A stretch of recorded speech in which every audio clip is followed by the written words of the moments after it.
You're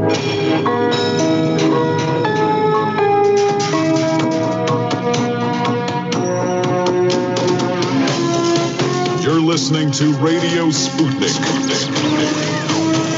telling the untold.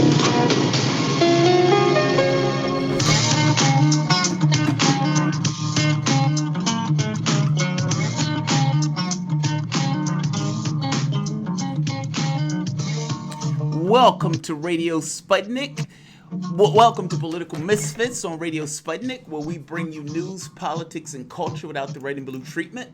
My name is Jamal Thomas. I am here with my co-host Bob Schlehuber. Get ready to go against the grain.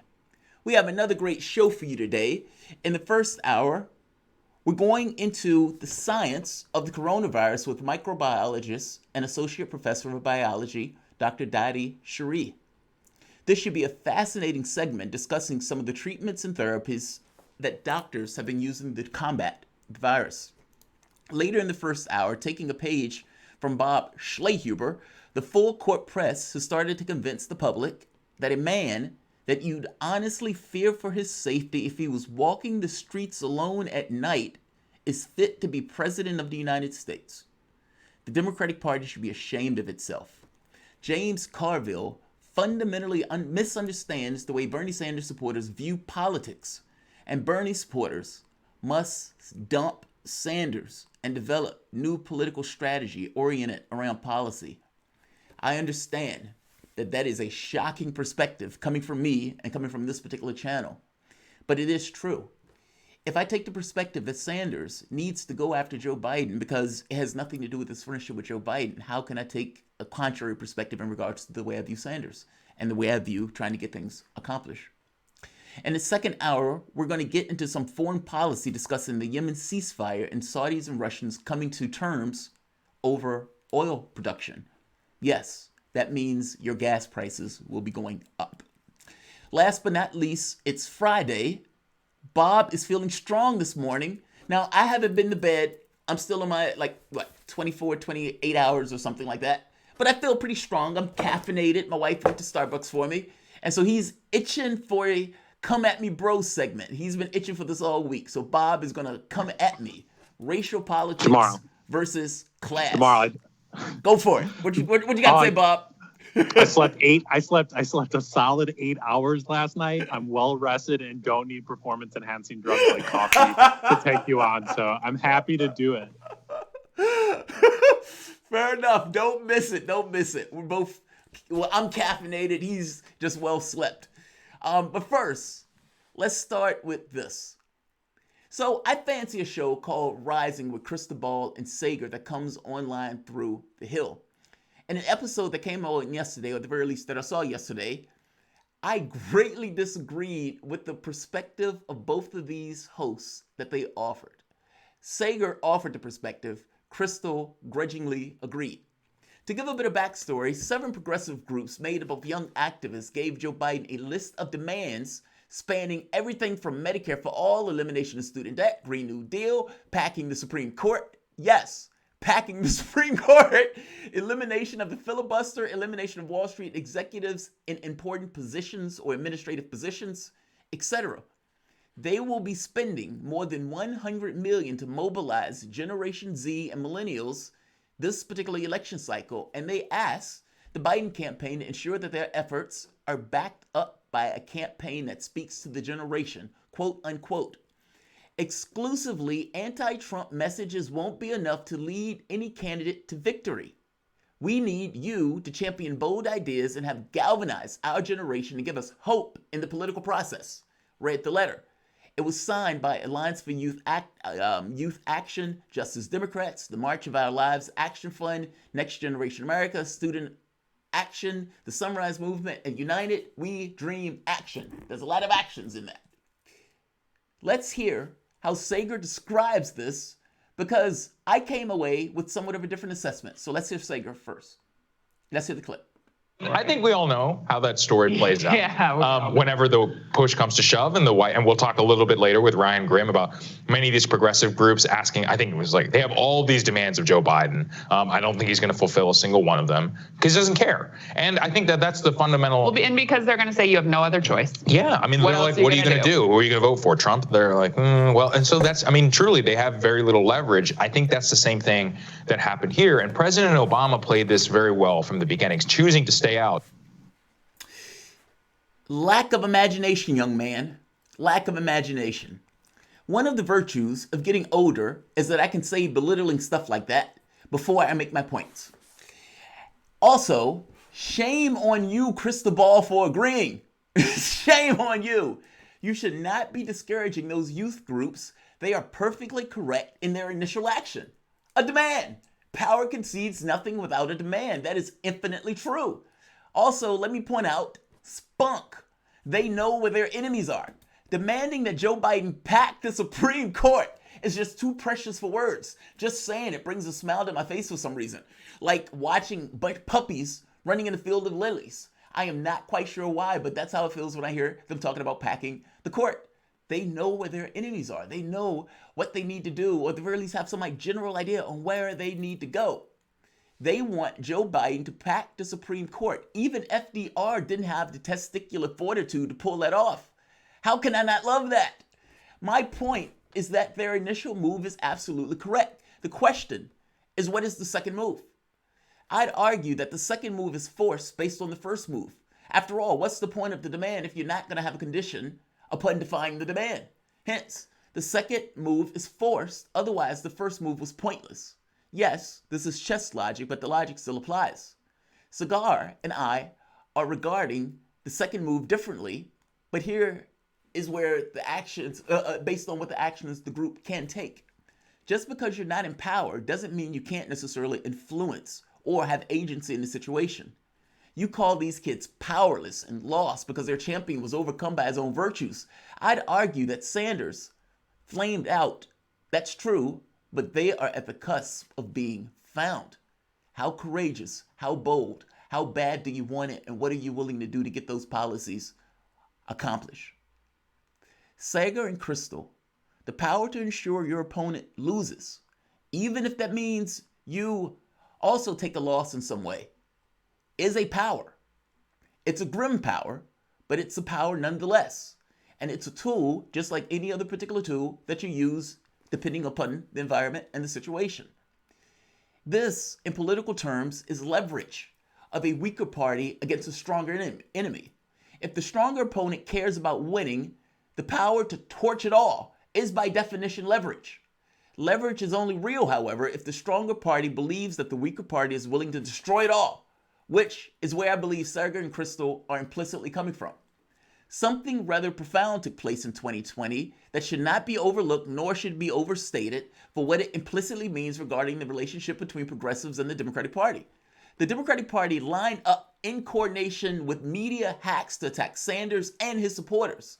You, me, the faceless, poor, and vulnerable, millionaires on one television network after the next calling us racist, sexist, uniquely abusive to women, bros. Warren went so far as to call people that she was grifting money and votes from just months earlier a foundation of hate that Bernie Sanders is uniquely responsible for.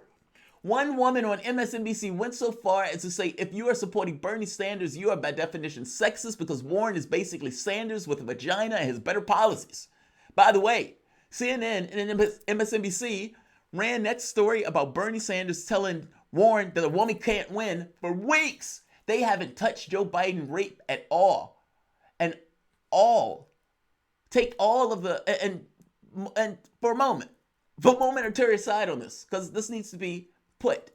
The irony should not be lost on you that it was also MSNBC that just a few years prior bought mega Hillary Clinton surrogate, apex pervert, Harvey Weinstein to tell Bernie Sanders was sexist. That sweaty, disgusting man knew his sins, and yet he sat there still calling Sanders sexist nonetheless. They waged siege warfare on our character for months in a bid to attack Sanders. Now, you may have normalized those attacks because you've gotten used to them, but take for a moment, consider how mind-blowing that is, that the Democratic Party's perception of you is so low that they believe that they could just attack you for months on end. Not even him, you! And after hitting you for months on end, then come together and say, all right, let's come together now and let's be united. The catch here is Saagar's implicit bias here is based upon the fact that over the last 40 years, that's all the left has ever done. Meaning the Democratic Party has gotten so used and accustomed to you fervently falling in line that they believe that they can attack relentlessly you in an effort to hit your candidate, and you would still fall in line and back them. The implicit bias between Krystal and Saagar is right there. Because in their mindset, this particular group would never take the actions necessary in order to actually get real change, meaning rebel. Meaning saying, I'm going to take my $100 million and I'm going to use this $100 million in order to make sure you don't win. Meaning, I may not be able to win, but I'm going to also make sure that you don't win. I'm going to get a large bunch of lefties. I'm going to find every kid that I can find. I'm going to find all of these youth groups, and I'm going to bring all of these people together under the exact same umbrella with the notion that these are the policy positions that we want. We don't care about the candidate. These are the policy positions that we want. We support or go against a candidate based upon whether or not they support these policies. This is no longer a race to the bottom. And in making that point that this is no longer a race to the bottom, yes, all of these people are going to scream. They're going to howl. Oh, how dare you bring all of these people together. Yes, you brought all of these people together and you was able to show leverage, because fact of the matter is, they disrespect you that much. The leverage that you're able to show is that you are willing to torch it all, which gives you a certain degree of credibility in the political space that you have never had, at least over the last 40, 50 years. Your goal is to get those policies accomplished. That's it. The beginning and the end. It has nothing to do with the candidate or anything else. You support or you back a candidate based on it. If you can get 10 million people to back your cause saying, no, this is what we're willing to accept and nothing else, your world changes. Bob, I think these kids are on the right track. The catch becomes, what do they do next? And if what they do next is, we have a demand and we're willing to back up that demand with some kind of, this is what we're willing to do, then they're on the right track. If this is just the demand and Joe Biden says kick rocks, then they're like, okay, then the demand is pointless. What do you think they're going to do? Do you think they're going to have a little bit of stone and spine about them in dealing with this? Or is this just going to be pretty much every other Democrat? Yeah, it depends on the coalition they build. I mean, if these young people are able to build the next coalition of people, which is seniors in this country are in debt. Seniors are living in uncertain times, very fear-induced times, being told to stay at home, being targeted by this pandemic. And we have seen from historic movements when youth get riled up like they are right now with good cause and purpose, and they're able to grab attention of seniors, that combination of people can really get a lot done in different political spheres.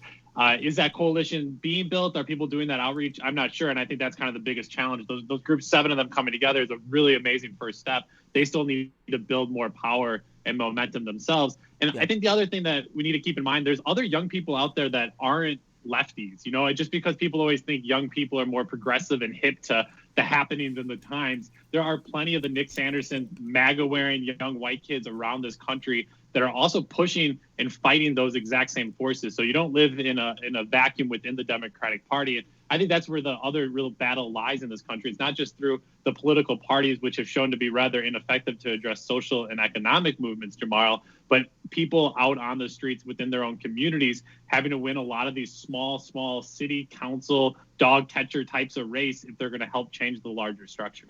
So I think I agree with you. And it's funny, I think I'm coming around more to your particular point of view about this stuff. After I've learned so much in this race. Here's the catch. The ability to make somebody lose is an ability. And it's ability sometimes that you must exert. I mean, the entire point of a union is the ability to be able to say no and dissent. And lefties who love unions never come to that conclusion. And by the way, just to make a quick point, the Democratic Party did exactly what I am talking about in this race. They put a senile man, throwing him to the wolves in regards to a sacrificial lamb, because that was the only person that was ever going to beat Sanders. They understood that he would potentially lose to Trump, but that mattered less. Meaning they were willing, with this notion that there are levels of that we're willing to subsist. And that's exactly what they did. I guess my point is the same political strategy that I'm talking about, being willing to say, no, I am not willing to accept this, even if it means you lose, is the exact same strategy that the Democratic Party did with Joe Biden, with the notion that Joe Biden would potentially lose to Trump. Yeah, I agree same with idea. you. I think I agree with you on kind of the ideological, how do you operate the mechanics. I think the calculus at the ground has changed, though. If you talk about union organizing, in the past you had a lot of people that were parts of unions or working for a corporation that could be unionized that actually lived near one another. They went to church together, they bowled together, kind of that bowling alone idea. Our society and the ways in which capitalism have pushed people and displaced communities, have displaced traditional hubs of organizing and union-centric focus, a lot of that's changed. So I hear you on what needs to be done, but figuring how it is done in 2020, this is brand new to all of us, and I think we're asking the right questions here on Political Misfits. Jamal, we do need to take a quick break so we can properly introduce our next guest, Dr. Dadi Shari, to talk about the latest science behind the COVID-19 pandemic and the ever-growing impacts of the disease on oppressed communities across the globe.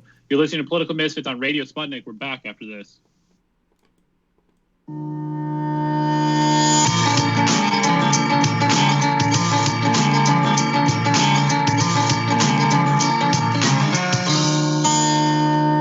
Peer into the future with Political Misfits on Thursdays, when we analyze the latest trends in news, politics, and culture. Catch us on 105.5 in Washington, D.C., or 102.9 or 104.7 in Kansas City.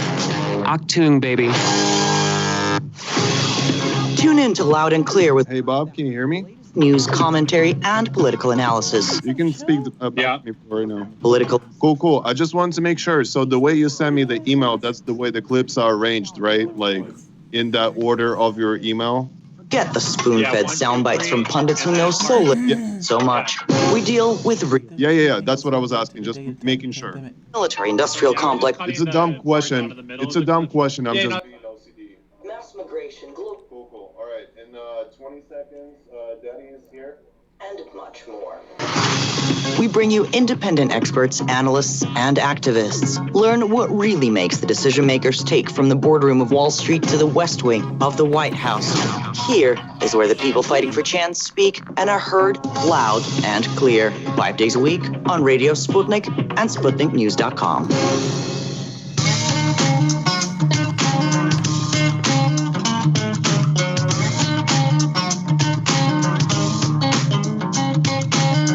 Welcome back to Political Misfits, the show that goes against the grain.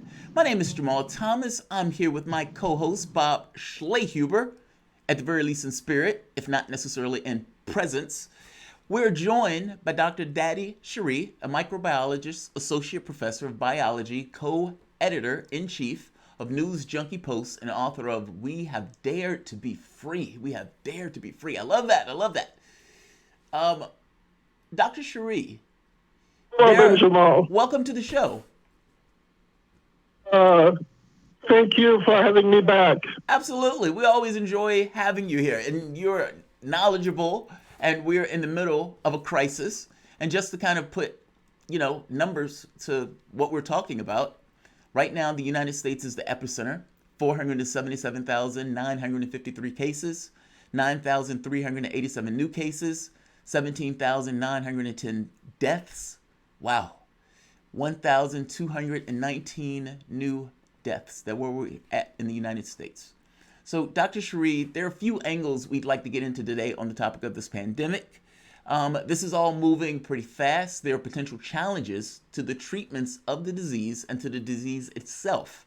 And then what it is revealing about our societies and our world. But let's start with some specifics. Hydroxychloroquine. Am I pronouncing that correctly, Dr. Shari? Mm-hmm. Okay, perfect. Is it still in discussion when it comes to the treatment of COVID-19? Meaning, are people still talking about that as a treatment to COVID-19? Also, the company that manufactures it, Sanofi, said it will donate 100 million doses of it to 50 countries around the world that are fighting the pandemic. President Trump, as we have seen, seems to be a big fan of this, and the drug is being used to treat some COVID-19 patients in New York and in other places. Now, can you give specifics, or can you give an update on what we know about the drug's efficacy as COVID-19 treatment? I hate to agree with Trump on anything, but okay, here's what. I'm sorry, go ahead. I was just laughing about. Okay. There is supposedly a controversy, and I'll tell you, I don't really consider it to be all that controversial, but this is being brought up. A lot of other drug manufacturers that are jockeying to get their drugs tried and so on. The controversy is this, that rigorously, if you want to test a drug, you want to do a double-blind, placebo, randomized trial. So, for example, let's say you take 1,000 patients, you give 500 a placebo, and you give 500 the drug. You don't know which 500 are which. And then you analyze the data also blind. You don't know who you're looking at. And that's considered rigorous, but is it ethical? In the middle of the pandemic, for something that's transmitted through casual contact and where people are dying and they're suffering incredibly. Now, Dr. Didier Raoult in France says he doesn't think so. And what he's been doing is he's been testing people who come to the hospital where he is in Marseille. He finds out which ones actually are infected, and he gives them the drug, and he follows up on them. Now, he has done this now, and he's come out with a major paper for 3,165 patients. When I spoke last time, he had looked at 26 patients. Now he's looked at over 3,000.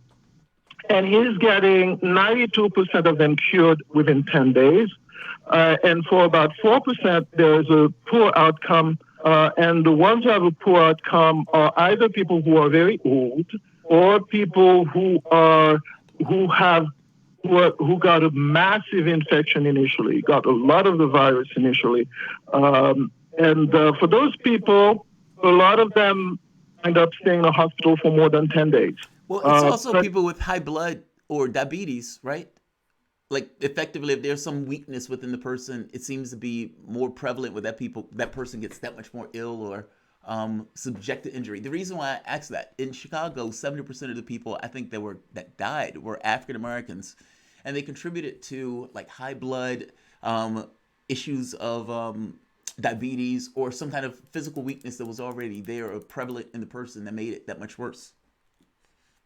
Yeah, it's interesting because he basically these people show up before they have to be hospitalized, and he has made it a really point that we need to get these people early. But even early before they have to be hospitalized, you still lose some. And his conclusions is that particularly the people between 74 and 95, and the people who received the very virus initially. That's the situation. There have been some positive things. For example, on March 28th, the FDA approved, they gave emergency use authorization for hydroxychloroquine and chloroquine. And what this means is that the drug can be stockpiled in the United States, delivered to the health departments and to hospitals. And so, and this is actually still being fought. There are, and pharmaceutical companies are behind this. For example, FDA commissioner from Obama said she was surprised and perturbed. Like, he showed up April 8th saying this, and this got published in the journal as a commentary in the scientific journal Science. But she was surprised and perturbed by this emergency use authorization. Says U.S. uses this only for desperate cases and clinical trials. Now, on the other hand, in India, where they manufacture the generic drug, they're giving it to all health workers and people who have had contact with somebody who became sick. And there are now at least 10 major drug trials going on with hydroxychloroquine and chloroquine. So I think that the big pharmaceutical companies are kind of kind of losing that battle. And I have read some of the financial sheets, and believe me, they read like porn. You have these people who are just over this horrible situation and how they're going to make money from it. And well, that gets to the question of the politics of this, right? I mean, basically, this particular drug, if this drug is found to be like clinically, I guess, proven to work for this, somebody is going to cash in on this, right? I mean, somebody's going to make a ton of cash on this. No, not really, because the drug costs 80 cents a pill. It has been in the market for since 1955. Any company can manufacture it, so there is really not much money in it. I see. So, drugs that cost hundreds of dollars a shot. Okay. Well, I'm curious, Doctor, on the other end of things then, tell me a little bit more about the vaccination process. We've talked in weeks past with you of how it goes about to actually create a vaccination. And I keep on hearing this 12 to 18 month period. Why 12 to 18 months? Why not 6 months? And why not 4 years? And are we guaranteed 12 to 16 months? Why are we keep told that number? Well, I think it's complete nonsense because they tried to make a vaccine against SARS, the first virus from 2002. It's been 18 years and they didn't manage to do it. So I don't really think there's going to be a vaccine in 12 to 18 months. And if there is, it may not be effective, and it would not be the first time that people were given a vaccine that didn't do anything or that might actually be harmful. Now, explain the difficulty of making those vaccines, because I'm fascinated by this. Basically, the virus gets into a cell. That virus gets into a cell and it takes over the machinery of that cell and starts producing itself and then bursts and then spreads into the other cells.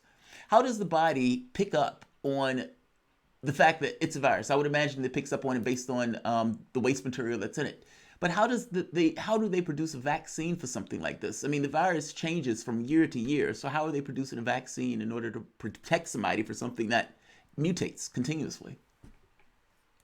If you're a drug company, you want a virus that changes from year to year. Then you can do vaccinations every year, you see? That's the appeal of this. So, the vaccine is not meant to protect you indefinitely. The virus will change, and you'll get a vaccine every year. Like a flu vaccine, except much more expensive. The vaccine would almost certainly be against some surface proteins of the virus, probably against the spike protein, and the virus will adapt pretty quickly. It will be ineffective pretty quickly. They're figuring maybe once a year they'll have to create a new vaccine. Let me ask you this: have we learned anything new about the virus just over the last few weeks? I mean, things have accelerated like fast. In Washington, D.C., they've put an order that they can kick you out of a store, they can kick you out of a particular business if you're not wearing a mask, and if you cough or anything else, they're starting to take it much more seriously as the death rate is going up. Have we learned anything else about the virus that is new or interesting, or that gives any kind of, idea to how it works or how it could be undermined? It seems like finally politicians are getting the idea that, this virus, if you are in an enclosed, not very well ventilated place, you can become infected. If somebody has coughed there 5-6 hours ago, that would mean buses, trains, big box stores, etc. So it is a quite dangerous virus, and they should have had people, on kind of a lockdown. They should have taken those measures much earlier than they did. But they didn't, and so now they're realizing, yes, this is bad. The numbers are going up, and they're doing it. It's a bit late, but it's better than nothing. Now you mentioned something about more research on this virus. There is a group in New Mexico that published what I thought was a very interesting paper. The the hydroxychloroquine and chloroquine are very well known to cause compartments inside of cells to become less acidic. Okay, and in a study they found that azithromycin and another antibiotic, ciprofloxacin, do the same thing. And so azithromycin, which was supposed to be used with the hydroxychloroquine, and is having this synergistic effect, it turns out people thought, well, it's an antibiotic, just kills bacteria, keeps them from growing.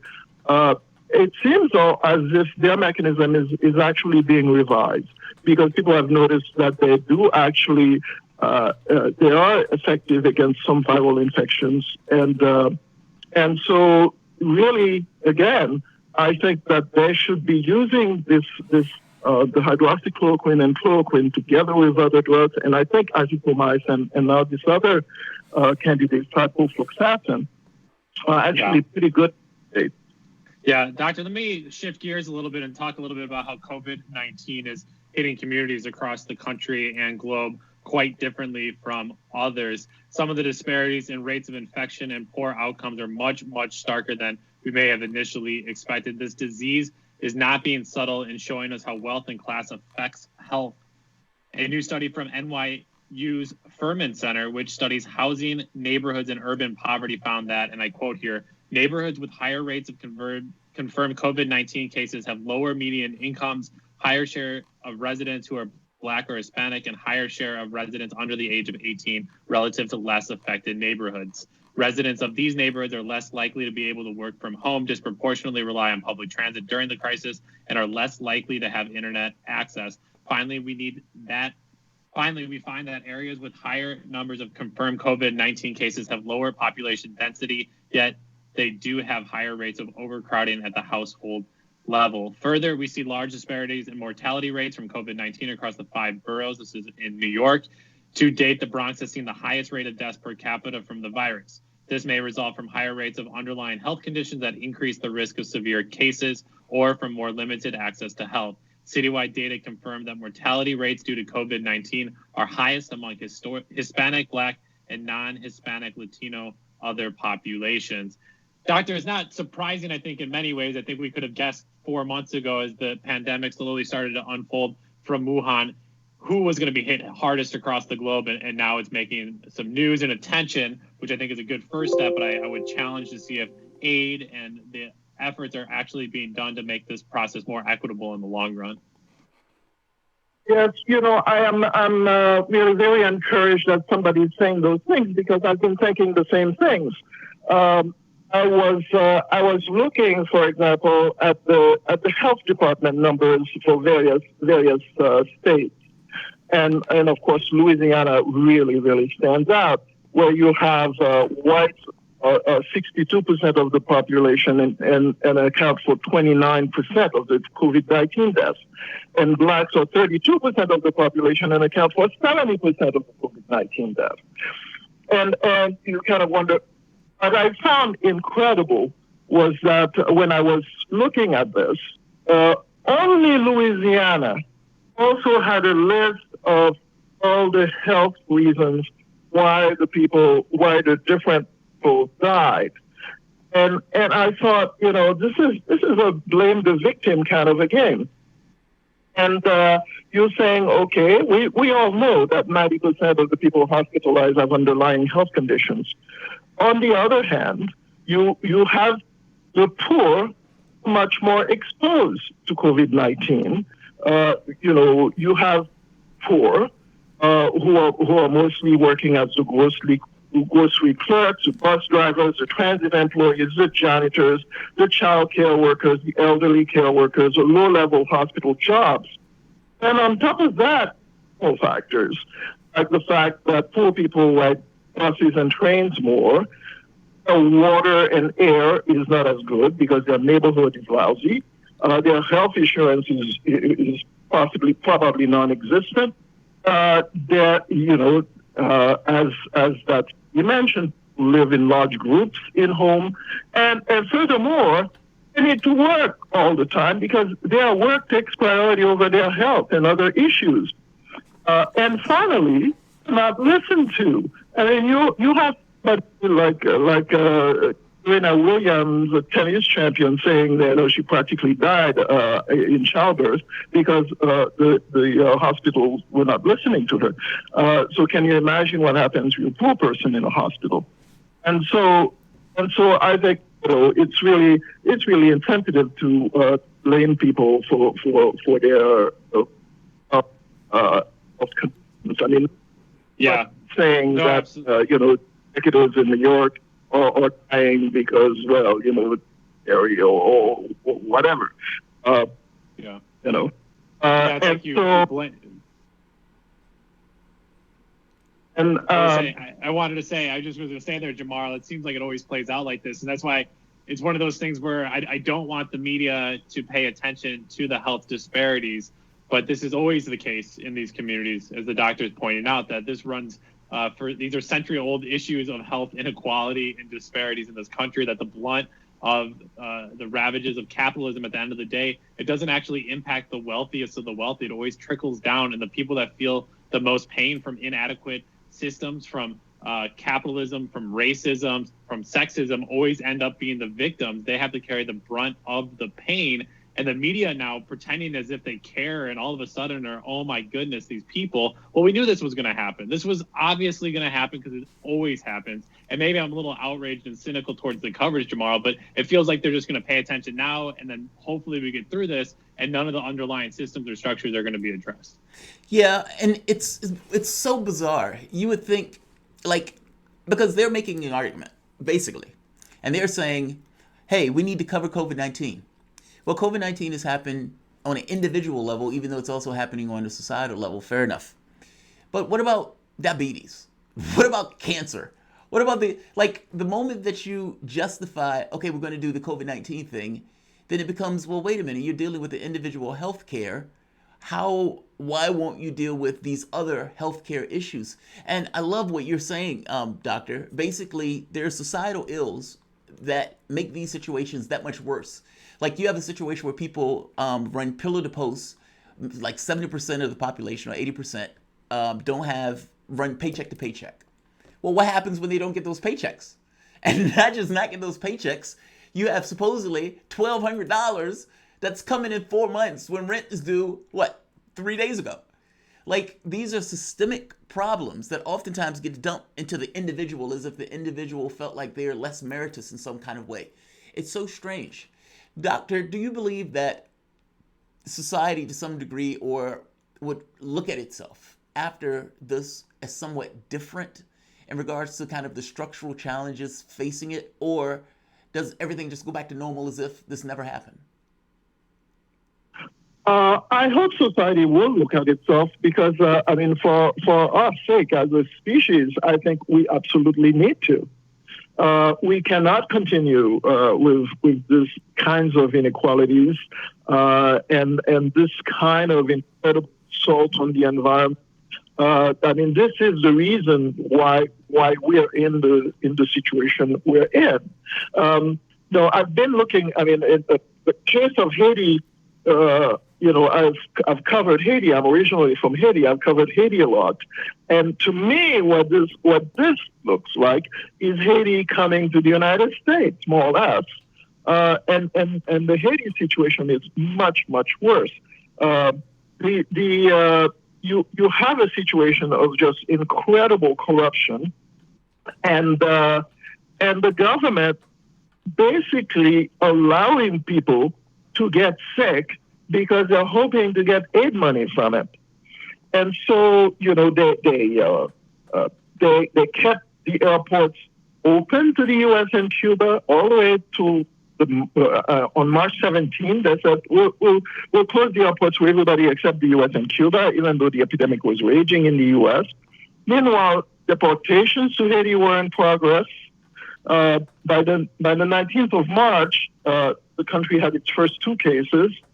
And then the Cubans, who are usually the ones who do all the healthcare in Haiti, they left because, because of various other reasons. There was a cruise ship they needed to take care of, and they needed to go help Italy and so on. And on March 30th, the factories actually reopened, supposedly to make medical gowns. And so you have these people inside of these big boxes making medical gowns en masse. And the country was also having a national ID distribution. And so you had these huge lines forming around, huge crowds of people. They have created the absolute worst situation for the country. And a couple of people have died. One of them, there's some argument about whether that person even had COVID-19. But the country got its $20 million from the World Bank, and we know more or less where that's going to go. And they've got 2,000 tests, and they're supposedly getting 10,000 more. But so far, it appears to be the politicians and their families that are getting tested. It is a complete disaster. Right now, things are much worse because the diaspora that has traditionally supported the country, the money from the diaspora accounts for about 30% of the GDP, and people are now getting out of work, and you have people in line to get water. They are talking about closing the street markets, which is where most poor people get their food. The exchange has become much worse. It used to be about 70 goods per US dollar. It's now 100 per US dollar. It is an absolute nightmare. And when you consider the fact that the country has just lost about 10,000 people to the cholera epidemic and had 800,000 infections, it is a complete disaster. But this is the kind of thing we're looking at in developing countries, and I think, first of all, the governments in these countries are kind of happy with the situation. They're happy to offer up their people for drug trials, and you see people, from big pharmaceutical companies kind of licking their lips over what's going to happen in Africa and other places, and then and how there's going to be more tests and so on. I'm curious, Dr. Cherie. I think so much of the ravages of neoliberalism, of colonialism, of the controlling of wealth at the expense of oppressed communities, we're seeing out of Louisiana. The population of the state of Louisiana is just over 30% Black, but so far 70% of people who have died there are Black. And so you think about getting aid and relief and support to these communities, which surely isn't going to come. And it's frustrating to me because capitalism is such an impediment on actually being able to do proper recovery. And it's such an impediment on creating medicine and healthcare systems that actually focus on preventative care, preventing pandemics, stuff like that. And so it seems like the whole system now trying to respond and fix itself, but the whole system itself is the one that's broken. How do we find and have voices emerge that are talking differently about the different systems and structures and push that anti-colonialist, anti-capitalist lens right now? There are places like Spain, for example, that are really attacking this. They are talking about basic income. They have nationalized a bunch of private hospitals. In France, the rich people aren't going to get dividends from their investments. And so it seems like a lot of this is going to come out of Europe first. And I really think that a brake ought to be put on some of the pharmaceutical companies because this is very, very bad. The situation where healthcare is this for-profit business, and you have companies that are promoting drugs that they know do not work and are fighting things that are cheap. Simply because they want to make a profit, and you have people, these things are traded on the stock market, and you have people probably who invest in these things and who are getting sick or may not even know that they invest in these things. It's just absurd. We're going to have to control these things, and I hope people are angry enough to be talking about things like nationalization of some of these companies. I really do. I hope so, and I hope it comes at an international perspective. I mean, we're seeing this pandemic at a global level, something that actually shows how interconnected we are. The difficulty, challenges, obviously communicating that. So if you want to learn more about what's going on around the world, make sure you check out News Junkie Post, as well as all of the great work from Dr. Dadi Shari, a microbiologist, associate professor of biology, and as I mentioned, they're the co-editor-in-chief of News Junkie Post. Doctor, thank you so much for joining us. You're very welcome. Thank you. After the break, we'll hold a mini therapy session for Jamal as he continues to deal with the fallout from the end of one Bernie Sanders presidential campaign. Jamal, we're here for you. We know you need a break. We're here to listen. You're listening to Political Misfits here on Radio Sputnik Live in DC. We're back after this. Oh, that's funny. That's funny.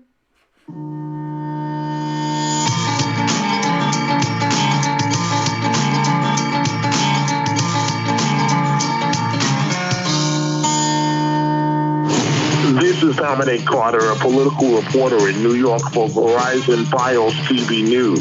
This is Dr. Bill Honigman of Progressive Democrats of America, PDAmerica.org. Hey everybody, my name is Tim Black of The Tim Black Show. This is Tom Luongo of Gold Coast and Guns. Hello, this is Benny Johnson. Hi, this is Juanita Broderick, author of You'd Better Put Some Ice on That. This is Jamal Thomas from the Progressive Soapbox. Hey, this is Raheem from DC. This is Rachel Blevins, a correspondent with RT America, and you're listening to Fault Lines with Nixon and Stranahan. When I'm waking up in the morning and I'm looking for what's on the queue for the day, I tune to Fault Line with Nixon and Stranahan. The wokest radio show for your wokest AM. These guys are the best in the business and experts when it comes to policy. They're bringing you the top headlines with an angle that you won't see in the mainstream media. Fault Lines is the greatest show on the radio. I enjoy immensely talking with Lee and Garland. They always treat me from either side with due respect, and it's a wonderful conversation. The best morning news show in America.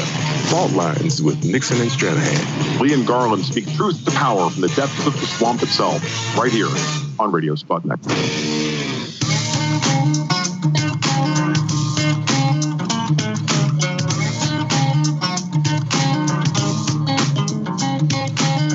Welcome back to Political Misfits on Radio Sputnik, where we bring you news, politics, and culture without the red and blue treatment. My name is Jamal Thomas. This is my co-host, Bob Schlehuber, who's here in picture, but not necessarily beside me in person. He's still in presence, however.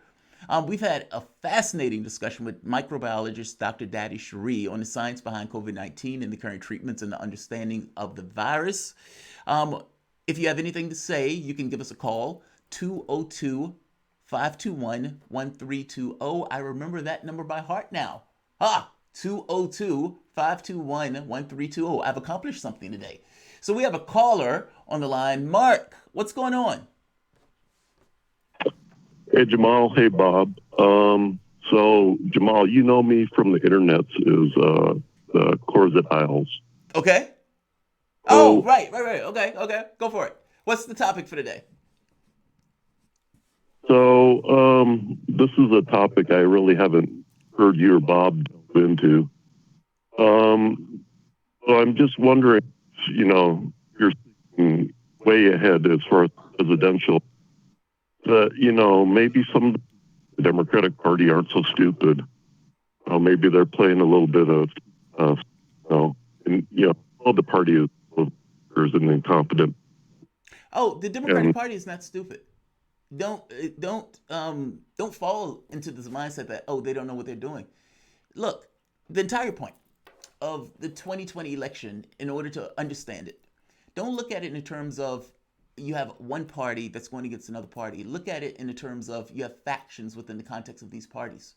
And in the Democratic Party, you've had third-way Democrats run the House for the last 50 years. Well, if you've had that much power for 50 years, you don't want to give that power up. You're going to do everything you can to stay in power. And so that's what they do. In the case of Sanders, the only person who was in that race that was different than the rest of the party was Sanders. So Sanders wasn't just running against individuals. It's not like 2016 where you had Clinton, or 2008 where you had Clinton, Obama, Biden, and all of them were perfectly acceptable. You had somebody who was not acceptable, clearly not acceptable. And they understood that even if it meant losing to Trump, get rid of Sanders. Because understand, if Sanders takes the party, third way Democrats, the party or that faction of the party that had control of that party for the last 50 years, goes up in smoke. Sanders is not going to have those creatures in the party. He is going to fundamentally transform the party. And because he's going to fundamentally transform the party, the number one threat, the number one thing that they needed to stop was Sanders. Even if that meant Trump winning, they were levels of subsistence that they were willing to accept in order to stop the left. This is kind of it's the exact same argument that I make when I make the point of saying there's a certain thing of dissent. Even if it means everybody loses, you're willing to torch it all. The Democratic Party was willing to torch it all in losing to Trump if that meant stopping Sanders. Now the catch here is they still may get Biden over the finish line because ultimately Donald Trump, if he starts getting blamed for the number of deaths, then Joe Biden, yes, muttering, stumbling, barely get his words out, clearly handicapped, potentially a rapist, but because of Trump, it may just be a referendum on the coronavirus. Like, don't look at this contest entirely from the context of, oh God, these guys are stupid, they elected Biden. No, Biden was the person who was necessary to stop Sanders. Who else could they have put into the race that would have stopped Sanders? Tell me. Nobody. That's kind of my point. Sanders sops up the black vote. And because Sanders sops up the Biden sops up the black vote. So it doesn't matter if Biden is barely cognitive. It doesn't matter if Biden can get his words out. None of that stuff matters. The only thing that matters is that Biden was able to get a constituency that Sanders couldn't. And that any other person who was running in the race wouldn't have been able to get the constituency in the way that Joe Biden did. Stop Sanders. Biden did that. Now you're going into the regular race. Beating Trump is secondary to the fact of stopping Sanders. That's the way I see the race. Because understand, the last thing they want is for an FDR candidate to put its stamp on the party. Think back. Right now, the Democratic Party still talks like FDR. Why? Because 50, 60 years ago, he put his stamp on the party that rigidly that it set the philosophical framework for what the Democratic Party was. That's still there. And so they don't want that. Like, they got rid of those New Deal Democrats. They hate the New Deal Democrats. Sanders is just a New Deal Democrat, and the last thing they want to do is give up power. So, that's the way I look at the race. I don't look at the race as a contest between the Democratic Party and Trump. I look at the race as a contest between the Democratic Party and Sanders, with the Trump thing being secondary to the process. Does that make sense? I'm not even sure if the caller's still here. Mark, does that make sense? In there, and I've heard you say these things before, and I guess I'll tie it in a little bit. So, one point you made the point that I think you did. Maybe I got this from Rising, but they made the point that this is like when they ran Kerry, Yes. and he was just, he was the one they could all rally around, but they couldn't get him in. Well, because think about it for a moment. John Kerry, Al Gore, Hillary Clinton, all of those people are the same. Obama was also the same, but the difference is when Obama ran that race, how did Obama run that race? Hope and change. I am hope and change. I'm going to unite the world. I'm going to save the oceans. I'm Obama. And people were like, oh my God, that man is electric. And look, give Obama his due. He is an amazing politician, effective speaker. But that's not Biden. He ran the race as a radical, despite the fact that he wasn't a radical. It was something that the public was looking for. Think about the attacks that Obama was leveraging at Hillary Clinton. She'll say anything to get elected, but nothing will change. Why? Because Obama's tagline was, I am hope and change. The public wants something fundamentally different. I'm going to be that guy who's fundamentally different. I'm black. I got a Muslim name. And I'm talking about hope and change. And the public says, yes, we want that. We're looking for something different. I think what happens, and I'll let you go from here, Mark. Thank you for the call, man. I think what happens is the public gets a certain sense of normality, as if normality is a real thing, as if it's some kind of absolute. So from their standpoint, from the time that they were born, from the time that they dropped dead, they see people like Joe Biden, Hillary Clinton, Al Gore, etc., people who are incrementalists, who don't necessarily get anything big accomplished. These are not moonshots. They're not Kennedy, I'm going to the moon, and like an ape, a hair away from an ape screaming that they're going to the moon. No, these are incrementalists. These are people who take cash and they tell you, look, this is the only way to do politics. I got to take this cash because that's the way I get elected. And we can only do incremental stuff because if we do anything too far, it breaches the notion of those people who are giving us cash. And the public gets accustomed to these guys not doing anything. And so the moment that somebody comes up and says, I'm going to do big changes, they don't get it. Bob, I mean, am I wrong on that? Like, because in real terms, Sanders won the argument. Sanders keeps telling, I won the ideological argument. And I'm like, so what? Like, it does matter, but they pick Biden. But the fact that you win on policy, if people say, yes, I like your policies better, but I'm choosing the other guy. Like, it does matter to some degree that the public bites onto those policies. By the same token, it also matters that the public has these dead expectations where they can't conceive in their imagination because of malfeasance or ineffectiveness of the Democratic Party that those policies can never be effected. Am I wrong on this, Bob? Yeah, I think there's a lot to talk about there. You're listening to Political Misfits, 202-521-1320. Jamal, one person not accepting what's happening or kind of making a mockery of what's happening. One James Carville out there. Tell us a little bit about the James Carville. All right, so James Carville, look, I'm an insomniac, and I'm looking through the news. The Democratic Party ambulatory zombie, James Carville, is making an argument that basically everybody is going to have to come together in this kind of kumbaya moment. Let's hear the clip. We can talk about it after. I'm really excited about Vice President Biden. And what has to happen tomorrow is and I think the Vice President's very good about this, we're going to have to do some old-time politicking and talk to Sanders and talk to supporters and talk about things that we can do to unify the party and get on with, I think it's the single most important mission in modern American politics, and that is extracting Donald Trump as quickly as we can from the White House. And the way to do that is to unite the party, be respectful for everybody, and understand that Senator Sanders' wife Jane, his campaign, his supporters, his donors, that they had real dreams, they had aspirations, and that happens a lot in politics. But there's a decision that's made. Yeah, they had dreams. We had aspirations. The catch here is, what do you do next? I used to play chess. You know, sometimes you make a bad move. And sometimes in that bad move, you're sitting there in the tournament and you're like, oh God. And you're taking inventory. You might take 15 minutes to take inventory and figure out what's my new front, what can I do, etc. Same thing here. James Carville is making an argument as if all of us together. We're not all together. The singular challenge for me, and what I would argue for lefties, is not to get rid of Trump. The singular challenge is to be able to organize yourself into a united front where you can have mass dissent of saying, no, these are the policies I want. This is no longer a race to the bottom. This is what I am willing to accept. Take it or leave it. If you don't want it, fine. You go lose without me. Get your septuagenarians to go out with their walkers to get, knock on doors. I'm not there. Like, Bob, I think that's the level of politics that we need to get at. And what that means is abandoning Bernie Sanders. And when Sanders goes to town, I want to hear this. Let's hear the clip of Sanders being booed. And we have got to elect Hillary Clinton and Tim Kaine.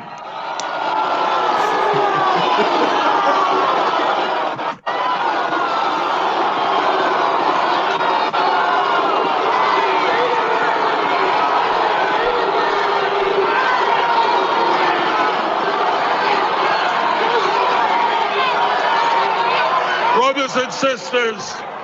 Brothers and sisters, nothing. That went on for like a minute. Brothers and sisters. That went on for like a minute, Bob. Now, that should happen even now with Joe Biden. Because, look, if you want to get anything real accomplished from the standpoint of policy, you need to be fanatical and ruthless in your dedication to getting it done. And folding yourself within the context of a party that has no interest in getting it done never gets your policies accomplished. Not focusing on necessarily a candidate, but focusing on the policy itself, saying this is what we're willing to accept, and then organizing in a way where you have mass numbers is the way to get those things accomplished. What do you think, Bob? I don't know who you're talking to, Jamar. That's the train I've been on the last 4 years. I know you're still suffering and reeling because Sanders is out, but that was your boy. That was your plan. It was the Hail Mary of Hail Marys, the short circuit. It was a shortcut to take over the Democratic Party. It was a moonshot. It failed. So now you got to join us on the ground in the front lines. Welcome to the fight, Jamarl Thomas. You're more than welcome and appreciated. We got another hour after the break, Jamarl, so I hope you got more left in the tank. After the break, we'll turn our attention to foreign affairs, and later in the hour, we'll pull out all the knives in our weekly Come At Me Bro segment. We are Political Misfits here on Radio Sputnik. Live in DC, we're back after this.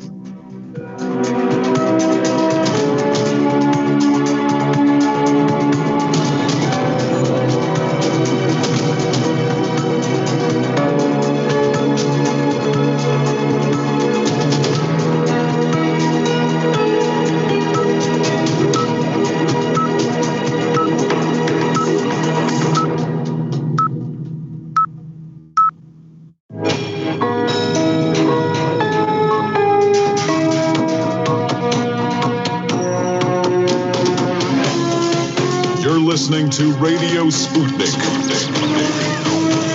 telling the untold.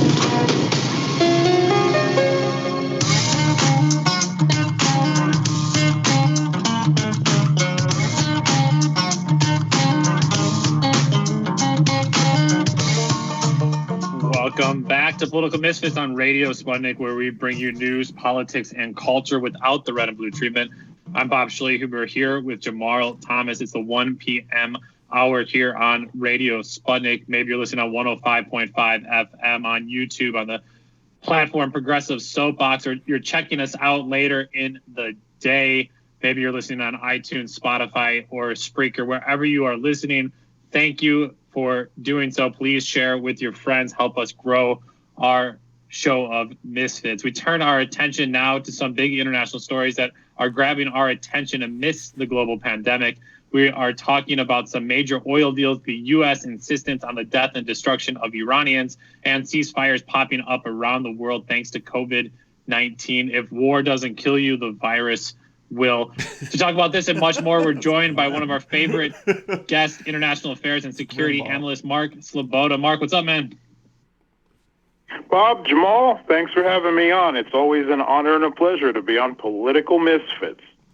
Mark, we appreciate you being with us here despite a pandemic, despite thousands of deaths and a pandemic that will soon affect over 1 million Americans. American foreign policy has still found time and energy to issue an arrest warrant for the president of Venezuela and has managed to continue to pressure and impede basic humanitarian relief to reach Iran. While some aid has been able to reach Iran through European countries, the United States continues to push for sanctions and has been using its clout at the IMF to block Tehran's $5 billion emergency loan request. Mark, there really is no slowing American imperialism. No, and it's not simply a matter of the Trump administration exploiting the pandemic. That would already be bad enough, because with Iran and Venezuela, I mean, there's a whole host of countries, all, of course, not aligned with U.S. foreign policy, that are under U.S. sanctions, Russia and China and Syria and Cuba and others, of course. But Iran and Venezuela have been singled out for an acceleration of regime change efforts against those countries, and both have actually seen slight increases in the sanctions against them since the onset of the COVID-19 pandemic. Yeah. And this is not just exploitation. This is actual weaponization of a global pandemic for the designs of U.S. Foreign policy against the governments of these two countries. And it is denying both of these countries vital medical supplies, medicines. They have very tough problems getting hold of personal protective equipment, even, as well as medicines, ventilators, all the things that are needed in other countries to handle this pandemic. They're having very difficulties getting them. Plus, they can't get access to international finance and loans from the IMF and other sources because the U.S. is blocking that as well. That is not just harming the Iranian and the Venezuelan governments, of course. It is harming the Iranian and Venezuelan people. In that, I believe that this truly in a just world, would deserve investigation as an act of genocide. But of course, it goes even further than that, because this is a global pandemic. It doesn't just affect the people of that country, right? No country can keep their borders locked forever. Even if they defeat the virus, completely suppress it at home, the minute they open their borders, we are all only as safe as the control measures of the worst country in the world. All right, let that sink in a little bit when you think of the third world and Africa and South America and Southeast Asia and how badly they're going to be hit by this. Because this will keep going around and around and around the world in waves until the majority of humanity has built up some type of immunity to it. And in increasing the damage from the pandemic in Venezuela and Iran, the U.S. is actually increasing the damage the pandemic does, and we're talking fatalities, of course, to the rest of the world, and that includes the American people. Now let's connect the dots there. U.S. policies, sanctions against Venezuela and Iran during a pandemic will kill American people. Yeah, American blowback at its finest. Mark, as you mentioned, herd mentality there. One Boris Johnson shout out, he's out of intensive care, still in the hospital. I'm curious what this is going to do for future U.S.-European relations, because Europe is obviously in a much different situation with Iran. Iran's there next to them in the global hemisphere. And you have them trying to actually get money to Iran, but here in the United States, you continue to see the pushback and the fight there. It just seems like this is going to deepen the frustrations. You're already seeing the frustrations within the EU itself, but then looking at its relation with the U.S., it seemingly will be more stress coming out of this. Yeah, I mean, not only, of course, you're seeing these increasing rifts between Europe and the United States, with the United States literally stealing supplies of protective gear off of airports that were supposed to be bound for Europe, that were swooped up last minute in speculative deals by the United States, as there is a global scramble, right? All this, transatlantic unity and NATO alliance seems forgotten, and that will be remembered. And remembered not only, how the U.S. is out for itself first in all of this, but also how it's not leading the world, neither by example. Of course, it has one of the worst. With not having a universal healthcare system like the European countries, it has one of the worst containment problems in the world. It is now the global epicenter of the virus by a factorial scale at this point. But they're also not leading the fight politically. The UN Security Council, might as well not even exist as far as this pandemic is concerned. They are not anything to secure global security at this point in time, because there is no agreement about them. Trump is absolutely insisting that he won't even sign deals with European states, G8 statements, unless they call it the Chinese virus. So, yeah, it's crazy stuff. And Jamar, on top of it, you see this feckless leadership offered by the Democratic Party here in the United States to try to be somewhat of a voice or something of compassion to the rest of the world. The top Democrat on the Senate Foreign Relations Middle East panel, Chris Murphy, of the senator from Connecticut, led 10 Democratic colleagues in a letter to Secretary of State Mike Pompeo and Treasury Secretary Steve Mnuchin last month, calling for a clear general licenses authorizing specific medical goods and equipment to facilitate international relief efforts. And Jamal, it sounds great on paper, but it seems like all the Democratic Party can offer is a few life jackets for 80 million people in Iran struggling with the pandemic. And basically you're saying, hey, we'll give you a few face masks, but all of those military bases, all of the weapons, all of those guns pointed at your head, oh yeah, we'll still have to have that. And so there's no even oppositional leadership to have a counter message globally on behalf of the United States. That puts you in mind when they put sanctions on Venezuela and then say, we're going to send an aid caravan to Venezuela. It's like, just take the sanctions off, right? The sad part about this is sad on so many levels. Like, this is so sadistic, what we're doing in this case. And I would take your sad, pathetic show of Democratic leadership, Bob, and I will up the ante. When Joe Biden was asked, hey, would you take the sanctions off Iran. I mean, after all, they're being savaged by this particular illness. If you became president, would you take sanctions off? Joe Biden says, I need to learn a little bit more about the situation. Now, let's put this in perspective. Joe Biden was in the administration when Obama got the JCPOA passed. Donald Trump gets in office, pulls out the JCPOA, and immediately starts putting sanctions on Iran. Europe, feckless, stands by, doesn't do anything, while Iran is savaged for a year with sanctions. Now, the issue here is that Trump pulled out the JCPOA and started the sanctions. Does Joe Biden not know that? And he was in the administration itself? Like, this is what we're dealing with, right? I'm curious, how does Europe, what's going on behind the scenes in regards to the way Europe is regarding this, Mark? Because, you know, when I look at this, the United States invaded Iraq. That invasion of Iraq caused all sorts of chaos in the Middle East that caused a mass exodus of people from the Middle East into Europe, which entirely destabilized the politics of Europe, especially with these Eurocentric governments and right-wing governments that come into play using immigration as a touchstone.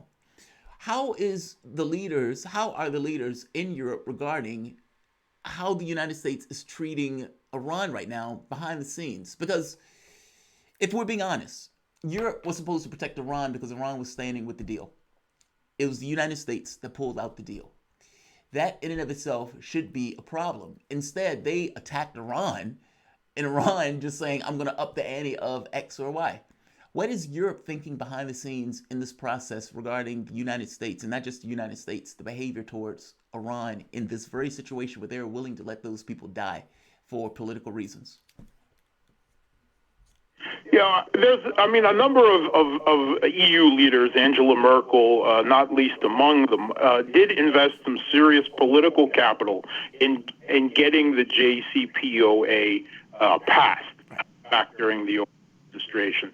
But their weak, feeble reaction, kind of, oh no, you shouldn't, without any teeth, without any serious fight back against the Trump administration, as he rolled all that back, put sanctions on that were harder than ever before, and now continues them in a pandemic. The lack of European response shows that at the very least, it's not their priority concern. And the truth of the matter is that European leaders are just waiting for Trump to be gone and a normal U.S. American president that will lead U.S.-led global Western hegemony the way Mark, it should be led. That brings me to a point. I'm sorry to interrupt. That brings me to a point. Is there anything that Europe could have done? Like, say for the moment that Europe did have the political will, could Europe have done something based on, I don't know, the metrics or the mechanisms within the context of the European Union? The European Union is a massive, massive organization. Is it, if they had the political will to do something, could they have protected Iran in that process? Sure, they did counter sanctions against the United States. I mean, that would show a measure of political will against the United States, which, of course, is completely absent from European leaders. They want to be led, in terms of foreign policy in the world by the United States. And so they're not willing to do that. They'll just wait out Trump. There are certainly things they could have done. They could have taken much stronger measures to protect their own company's business from sanctions while doing business in Iran. And what they cobbled together was just a warmed over version of something that failed back when Europe was talking about the same thing with U.S. sanctions over Cuba decades ago. Yeah, Mark, I want to pivot to our second story. We wanted to get to talking to with you here. I want to set up this story at least with an old joke. I know it's COVID-19 pandemic. We're all terrified and anxious, but we still need to take a moment to laugh. Mark, one day, a man back in 1942 decides that he's going to kill Hitler. The man learns that Hitler is actually coming to his town and is going to be driving through his small town at 12 p.m. sharp. So the man gets a gun, waits in the alley near an intersection, and decides he'll jump out of the caravan when it stops and he'll kill Hitler. So the man arrives at the spot at 10 a.m., prepares, and at 12 p.m., the man eagerly awaits for Hitler to come. But soon it's 12:30 p.m. and no Hitler. 1 p.m., 2 p.m., 3 p.m., no Hitler. At 4 p.m., the man looks at his watch and he says, man, I sure hope he's okay. Mark, this leads me into my story. Mark, according to the Saudi press agency, the Saudi-led coalition fighting Houthi rebels in Yemen has declared a 2-week ceasefire in a bid to stem the spread of the coronavirus in Yemen. The ceasefire in the 5-year conflict was set to begin yesterday, according to the coalition spokesperson, Colonel Turki al-Maliki. SBA said the move was prompted by United Nations Secretary General Guterres' call for a pause of hostilities in the country. Speaking on the move, Special Envoy of the UN Secretary General for Yemen, Martin Griffiths, welcomed Saudi Arabia's announcement, saying, "I'm grateful to the Kingdom of Saudi Arabia and the Arab Coalition for recognizing and acting on this critical moment for Yemen." Mark, they're getting praise for stopping and pausing a war where they're causing death and destruction to make sure the people are okay. Why? What? And Thank you for not killing people. I love that. That's amazing. Are they okay because of COVID-19? Can you pause them killing them so they can recover for a second so you can return to waging a war, Mark? We're talking about a terror-sponsoring, absolute Wahhabi dictatorship, right? The country of Saudi Arabia funds terrorism all around the world, including to emails citing intelligence information from Hillary Clinton. The U.S. government is well aware that the country of Saudi Arabia supports ISIS and Al Qaeda and Boko Haram and a whole other factor of Wahhabi jihadists around the world. So the bar is really low for Saudi Arabia. So let's take what we can get and be glad of it. All right, even if the praise is a little bit ironic, I think we should get it. Of course, Saudi Arabia here isn't listening to anything that Antonio Guterres, as UN Secretary General, or anything else the United Nations has said about Yemen, now or previously during the last 5 years of the invasion and occupation, in an attempt to put their puppet ruler back in charge of Yemen. But Saudi Arabia there's a number of things going on here. First of all, the Saudi royals are legitimately scared of the coronavirus because the news has come out, leaked out of the kingdom, probably intentionally, that 150 members of the royal family have been infected with COVID-19, of course, at the least. And Saudi Arabia is expecting, they're seeing their infection rates ramp up to get hit very hard. Now, of course, there are thousands and thousands of Saudi royals, but included among these is the powerful governor of Riyadh, who is actually a nephew of the current king. So it's already hitting, into not just the royal family, but the inner circle of the royal family. So Saudi Arabia is scared at that point. Not scared of bringing it into Saudi Arabia, but of bringing more of it back. And you have to remember that 1/3 of the Saudi population is poor migrant labor that now can't return to their own countries and are living in, poorly constructed slums outside Mecca and Medina, for the most part. And that is a breeding ground for COVID-19, just to go absolutely crazy. But the other truth behind all of this, of course, is that the war, against Ansarallah, commonly referred to as the Houthis. Of course, it's far more than just that. Pretty much the entirety of Yemen, in different ways, shapes, and forms, has rejected the Saudis' puppet ruler Hadi. So the war of Saudi Arabia, one of the richest countries in the world, hundreds of billions of arms, billions of dollars worth of advanced arms from the United States, the UK, Germany, Canada, everybody. And this war is still going very badly for them. In fact, in recent months, it's been going worse than ever before. And they are actually have been looking for a face-saving way out of this. And COVID-19 may have just helped to provide it to them. Now, they probably also have concerns about the virus, but this also provides them with kind of a face-saving excuse, killing two birds with one stone. But this ceasefire has been unilaterally declared by them. It's only lasting 2 weeks. And they didn't even talk to the Houthis, the Houthi leadership, in order to enact this. So there's no guarantees that this thing will last or hold in force. And the Houthis have been making really big gains lately. As I said, the war hasn't been going well for Saudi Arabia. So they may not be inclined to uphold the ceasefire. Mark, that's what I wanted to get into. I'm glad you went there. Saudi Arabia has, what, like the 5th largest military in the world or something? I mean, they've been effectively buying all sorts of weapons and munitions from the United States. I mean, they're, one of our main buyers in regards to weapons. Why are they failing this bad? The Houthis is like a band of rebels, like in real terms, a band of rebels. And Saudi Arabia has the backing of the United States, was getting special ops by the United States. We found that out. That leaked out a few years ago. They were getting airlifts, like where they were getting oil things so they can get the bombing runs.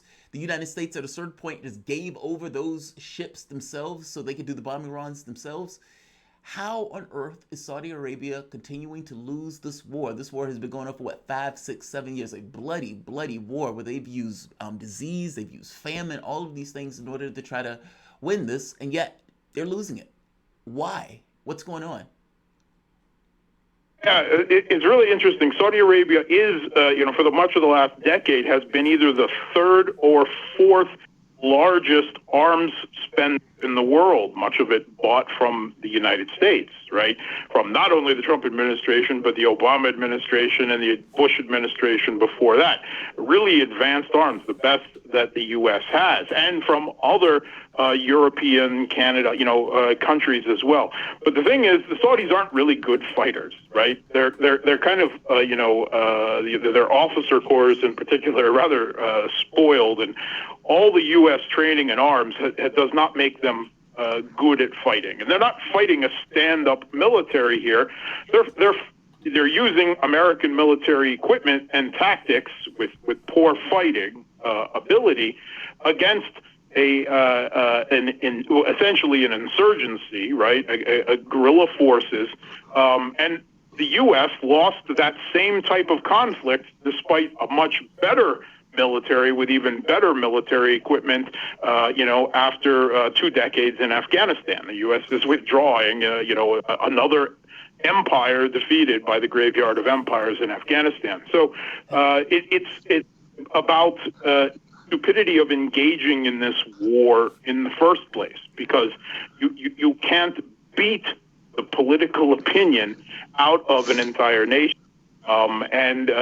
This has only exasperated Saudi Arabia's existing security concerns. There are, on its own side of that border they are fighting a constant low-scale counterinsurgency, a guerrilla war against Shiite members, the minority within their own country that, has prime real estate parked, where they have traditionally lived, right next to where Saudi Arabia gets a lot of its oil fields.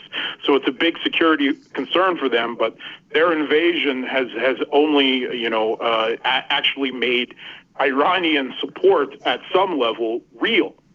Finally, it wasn't real. Yeah. Right there, inside. Yeah. What's going on internally? I mean, are there any opposition forces to the Saudi royals internally? I mean, especially after losing this war. And is there any kind of turmoil in regards to... they keep saying that the prince effectively is the one that's running the country. Is him deboning Khashoggi and this kind of mismanaged war, do those things have any negative internal political effects? Yeah, I would expect, not only there, but also take a look at Libya and Saudi and Syria, which were both also in different ways failures for Mohammed bin Salman and his aggressive policies, right? Saudi Arabia was one of the principal backers, along with the United States and Turkey, of the jihadi proxy war against the Syrian government, and they wholesale pulled out of that eventually.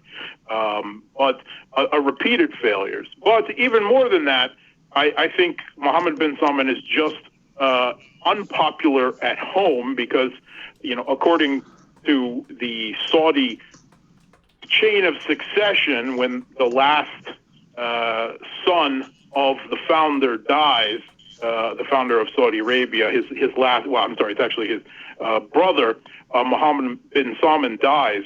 There is a kind of a monarchical crisis, a version of a constitutional crisis. Who does that throne pass to? Well, Mohammed bin Salman is passing over all the sons of all the other brothers before him and giving it to his own son. And that breeded a lot of resentment within the royal family. Added into that, his kind of imperial nature. He doesn't play well with other members of the royal family. So there has been a lot of, shall we say, under the bed sheets, under the rug fighting going on in Saudi Arabia, and occasionally that has burst to the surface with arrests and purges by Mohammed bin Salman of other members of the Saudi royal family. How much of that is due to his foreign policy failures, and how much of that is just due to the way he runs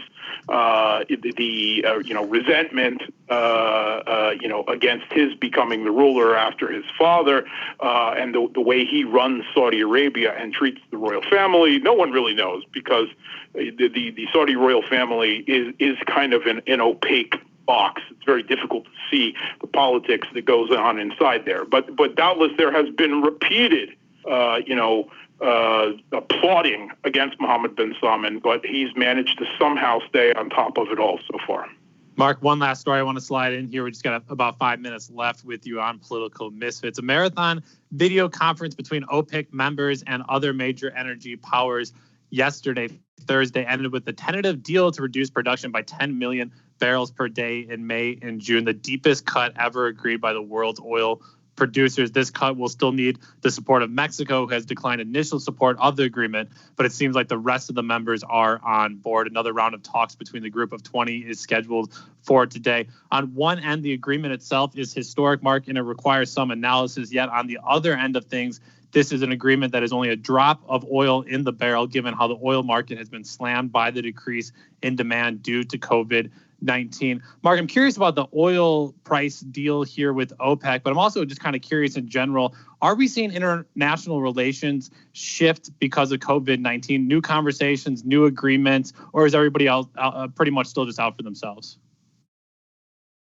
I think everyone pretty much is out for themselves, but it is forcing certain countries who are in complete rivalry, particularly in the oil sales. I mean, in particular, we're looking at the U.S., which is the world's biggest oil producer, thanks to shale oil at this moment in time. Of course, they're also the world's biggest consumer, and they still import large amounts of oil. But between the United States, number 2 before the crisis, which was Russia, and number 3, which is Saudi Arabia. And this is a fight over market share, and it is an ongoing economic war. Recently, the United States has tried to kill a Russian-European pipeline bringing gas from Russia to the U.S., Nord Stream 2. They've attempted to kill that with sanctions. They've sanctioned Rosneft, Russia's oil company, just for doing business in Venezuela. And Russia, Putin was quite clear that, in there, it will be asymmetric, it will be in its own time and place, but, we will strike back, right? This will not go unanswered. This is illegal. This is against the entire principles of free trade, which the U.S., claims to support. And, it's done of course, without any UN Security Council approval. And this oil price war, part of Russia's calculation in that is to kill the U.S. shale oil industry in a strike back against the United States. Unfortunately, COVID has come along, and Russia's fight for market share with Saudi Arabia and striking back against the U.S. shale oil industry, there's at least 2 rationales there, is going to have to be put on pause because, this is threatening everyone at this point. It is in the interest of all 3 of these countries, but also many other secondary or the next tier of oil producers, which are going to be hit even harder by this drop in prices because of the drop of global oil demand because of COVID-19 crippling the world's economy. Mexico, Venezuela, Iran, Iraq, whole host of countries are going to be hit much harder with this drop in prices. And what they've agreed to tentatively without Mexico's approval is a drop of some 10 million barrels per day. But that's only about a 10% cut, whereas COVID-19 has already reduced global oil demand this year by some 30%. So it's not reassuring oil investors that much at this point. Prices have dropped again, and because they don't see that this is sufficient. They don't see that, bizarre silver linings, to say the least, to give our environment a little bit of a rest here during the pandemic. We're out of time, though, with international affairs and security analyst Mark Sloboda. Mark, thank you so much for joining us. Thanks for having me, guys. You bet. After the break, we get the knives out. Time to come at our dear bro, Jamarl. I know I'm coming at him. You can, too. Give us a call, 202-521-1320. That's 202-521-1320. Anything I've said or Jamarl said this week, feel free to come at us. You're listening to Political Misfits live in D.C. We're back after this.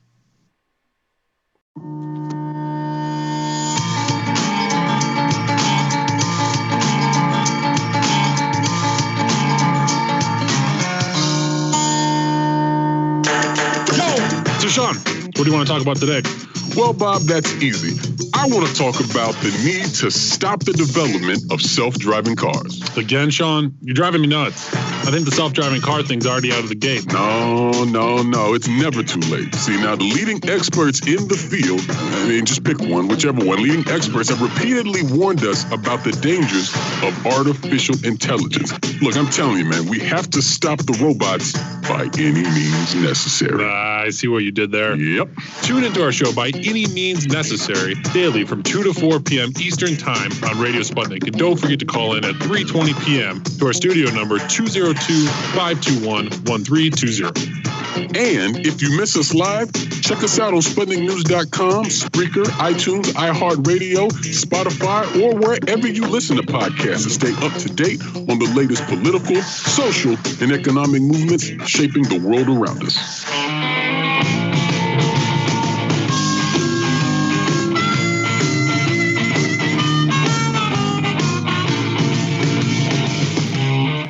Welcome back to Political Misfits on Radio Sputnik, where we bring you news, politics, and culture without the red and blue treatment. I'm Bob Schleherber here with Jamarl Thomas. It's the music. It's fight night here on Political Misfits. Jamarl, it's actually fight day, but fight night sounds way more exciting and entertaining than a fight day. But here we come, our weekly Come At Me Bro segment. Jamarl, it's time. I've been waiting in the training room all week. It's time for me to come at you, bro. 202-521-1320. Let's get a few callers in. We'll stack up the calls, and then I'll add in my punches here. First, I think we have Evelyn on the line. Evelyn, are you here? I am. Thank you, guys. All right, Evelyn. What's on your mind today? I wanted to say I agree with the point Jamarl was making this morning for the progressive movement to be focused on and demand policy instead of latching on to a politician. And on this subject, bro, I'm coming at you with a question. My daughter and I... Go for it. Hi, this morning, I'm calling from Utah. We've been discussing what would be the best strategy for Bernie supporters en masse to show the Democrats the middle finger this November at the ballot box. A, write in Sanders. B, leave the presidential vote blank and vote on the down ticket. C, write in a third-party candidate. Or D, your thoughts? All right, well, let's hold the thought there. We have another caller on the line. I'm going to get to your answer, Evelyn, in my come at me, bro moment. Mark, are you here? Yes, hello. Mark, what's on your mind? Michael. Hi, yes, I'm from Rhode Island. I just wanted to thank Jamal for his video posting the other night, just after Sanders' was regarding the moral role of the left, both historical and in a human context. That was really inspiring stuff, and I just want to thank you for that. Thank you. My related question: is there a chance that Rashida Tlaib is chosen as the DNC VP candidate, as unlikely as that is? Thanks so much. Great person to add it to the list and the names of potential VP picks. I know I was starting to put together a long list. We'll post that on our Sputnik Misfits Twitter handle. Get in on who you think will be the VP pick. I think Rashida Tlaib should be added. I know. That has to be a segment. I got at least right, the lotto segment. We got about 10 names last night that I was able to fish out of a few very intelligent folks. So I'll get those posted and we can talk more about that soon. Jamarl, I wanted to start with my come at me, bro. Maybe in a place here, if we agree. First, Bernie Sanders should have brought out a big, long, sharp knife to the 2020 campaign. We agree on that, right, Jamarl? Yes, we do. That knife, he should have sliced, diced, and cut apart the Democratic Party, the mainstream media, and Joe Biden. I wanted Sanders to cover that knife with blue blood as much as you, Jamarl. I wanted him to then lick the blood off the knife. I wanted him to then postmark that knife to 2028 and send it to the Bernard Sanders Presidential Library in Burlington, Vermont. I wanted blood too, Jamarl. But no, Jamarl, Sanders didn't shank Biden. There is no blood-licking ceremony in these dark COVID-19 times, and there will be no library.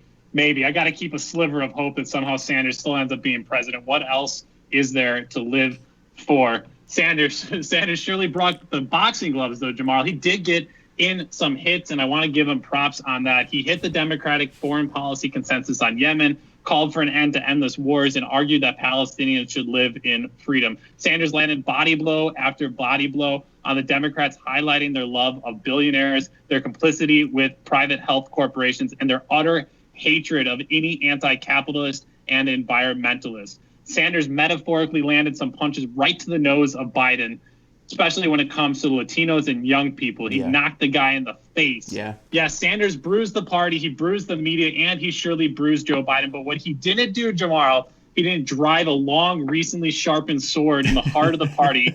And he surely didn't take aim at the Democratic thermal exhaust port, Jamarl. I wanted blood. I wanted explosions. Give me the knife, Jamarl. I know where the port is. You want to know where that port is? Where to destroy the Democrats? Despite all odds, despite being outgunned, I know where the weak spot is. The spot to jam the knife in the Democrats, it's reparations, Jamarl. You destroy the party which running on a platform for reparations. Let me first start, Jamarl, and set the table and set aside this ridiculous notion that reparation policies are not or could not be made popular amongst the American electoral populace. So, Jamarl, in our culture, when does someone offer reparations? We offer reparations as an amends for a wrong that has been committed against an individual or group of people. So do we have first a wrong that needs to be righted? Jamarl, on June 17th, 2019, the Pew Research Center released a poll that found 63% of Americans believe the legacy of slavery affects the position of Black people in American society today, either a great deal or a fair amount. Racially, 84% of Blacks agree with this, and 58% of whites agree the legacy of slavery still exists on daily impact today. On top of that, 79% of Democrats and Democratic-leaning voters agree the legacy of slavery is still existent. Has there been a wrong? Yes, Black people were wronged, enslaved, and Americans agree that the legacy of that wrong still exists today. Part two of reparations, Jamarl, make the wrong right by paying money to or directly taking direct action to help those who have been wronged. The same Pew survey found that 45% of Americans think the country hasn't gone far enough in giving Black people equal rights to whites. You're 6% away from a majority of people agreeing that there is a wrong and there needs to be more done, Jamarl. Jamarl, 39% of Americans say it's about right. So you have to move 6% of 39% of people who are neutral to achieve a majority of people agreeing that some sort of reparations should take place. And what opposition is there to that idea? A mere 15%. Only 15% of Americans feel the country has gone too far on addressing the wrongs committed against Blacks. So why are we catering to 15% of people who are rocking MAGA hats complaining about how good Blacks got America because we celebrate Martin Luther King Jr. holiday?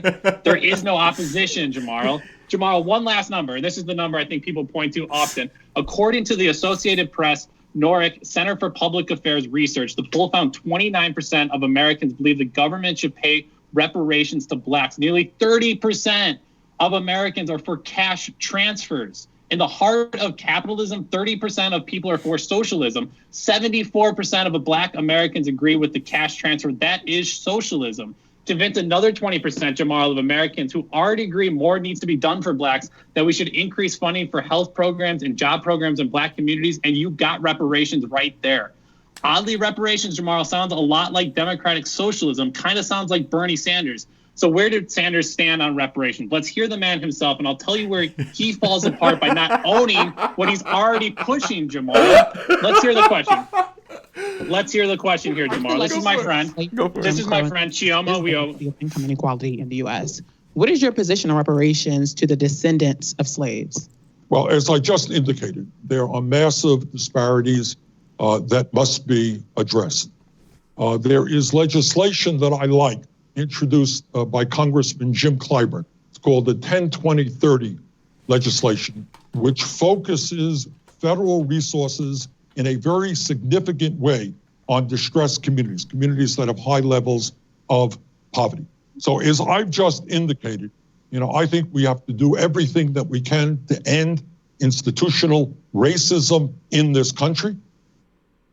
Jamal, what is he saying? That's what he's saying. He's saying we need reparations right there, but he's not saying we need reparations. So what happens next? Wolf Blitzer wants clarity. It sounds like Bernie Sanders says he's for reparations without saying it. So here's Wolf Blitzer asking a follow-up question to Bernie Sanders for clarity. Yes or no, are you for reparations? Here's the second part of that clip.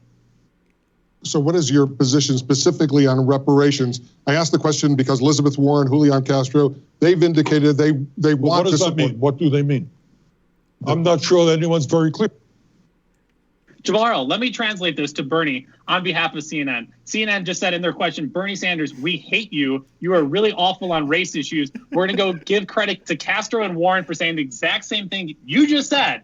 But we're going to push you to the edges on the world when it comes to race, and we're going to make you squirm. Jamal, right there. You hate the media, too. You want knife cuts? Sanders should have said, yeah, Wolf, I do support reparations. Don't you? Does your corporation, you white owners, do you support reparations as well? You don't? That makes you guys look bad. He should have put the knife in CNN right there, Jamal. But what does he do? He shies away. And in that same moment, the social justice voters who bought hook, line, and sinker that the media actually thought Elizabeth Warren was for reparations. He could have said, you know what, I'm actually for reparations, unlike Warren, who can't even define what reparations is. And right there, Jamal, all he had to say is, I support reparations, unlike Warren and Castro, who don't define it but speak on platitudes. Here is what I mean by reparations. And he would have put a deep, long knife in CNN, Elizabeth Warren, and Julio Castro. Instead, here's the landing, Jamal, the embarrassing, such a sad, sad moment for this guy. Here's the landing and final interplay between Sanders and Wolf Blitzer on the issue. Let me finish it right here. Oh, God. In other words, as a result of the legacy of slavery, you have massive levels of inequality. It has to be addressed, and it has to be addressed now. In 2016, you said it would be divisive, reparations. Well, again, it depends on what the word means. And I know you don't want to be divisive tonight.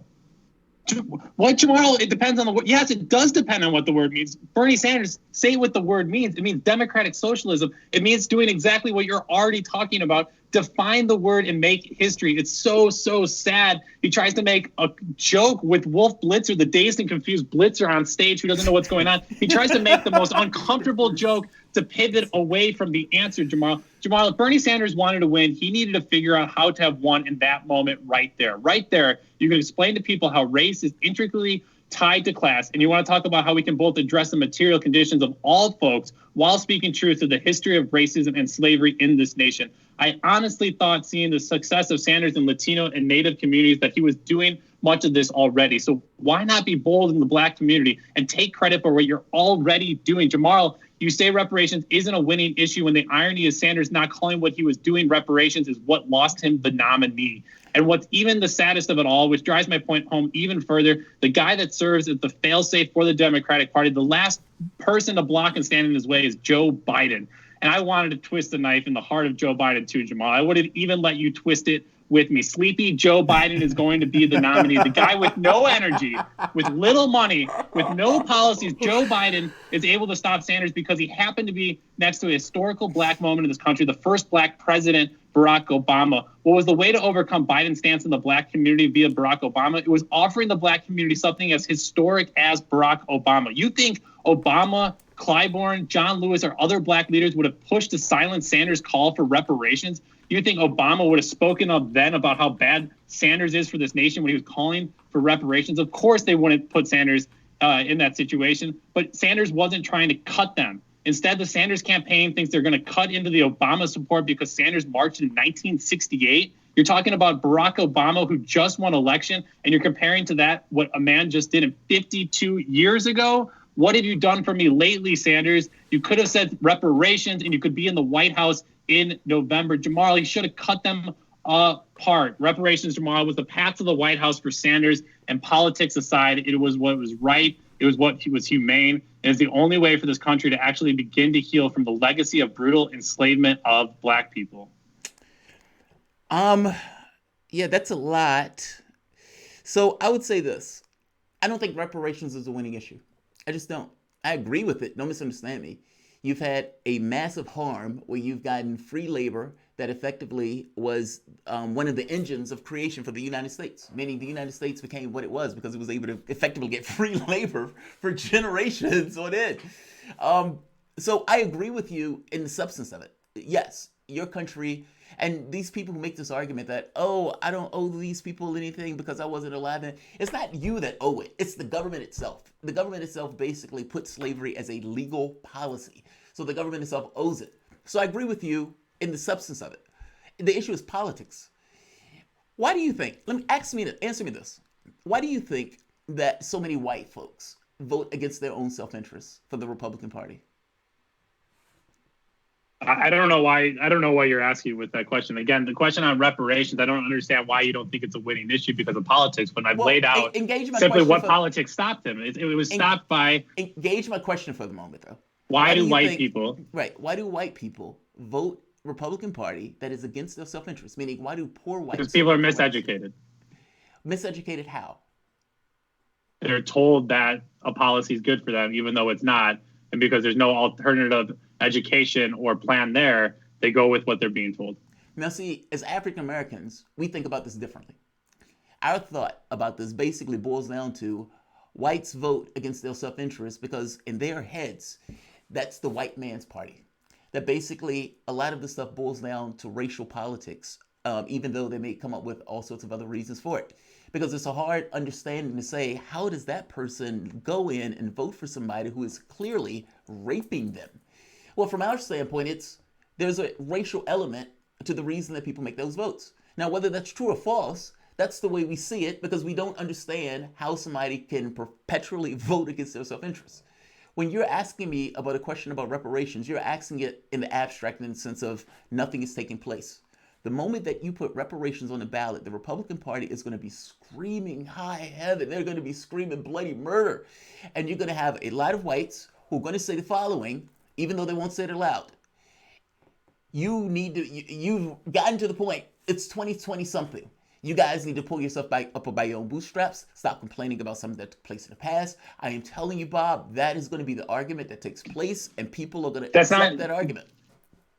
But I worked out all of the numbers for where people are on this position, and you're ignoring the stats. You need to win 51% of the populace or whatever the electoral, the 270, to get in the White House. And I think you can sell this to white people. Let me play a clip here. I told you I was going to bring some muscle with me to this fight today. I bring my favorite truth teller champion, Marianne Williamson, and Jamal. Out of all of those feckless nominees in the Democratic Party, you know which one came out and endorsed Bernie Sanders? Yeah, that's right, Marianne. Look, I like Marianne. Absolutely. But let me just make one very basic point before Marianne, please.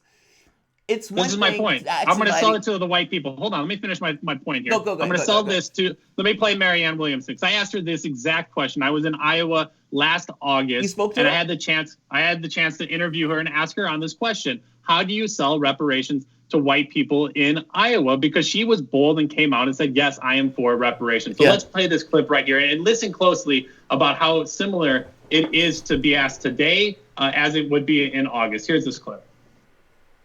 On the issue of reparations, how do you think that will play to Iowa counties that are 90% plus white voters who are also going through economic uncertainty with climate change as well as the trade wars? And you are talking about reparations for African Americans of this country. How do you figure that calculus and how are you going to walk that line? Well, a plan of reparations does not take away from any of the other economic policies that I have. In fact, a plan for reparations is an economic stimulus. What's not an economic stimulus, but is outright theft in my book, is a $2 trillion tax cut that was promised as a stimulus that gave 83 cents of every dollar to the richest among us.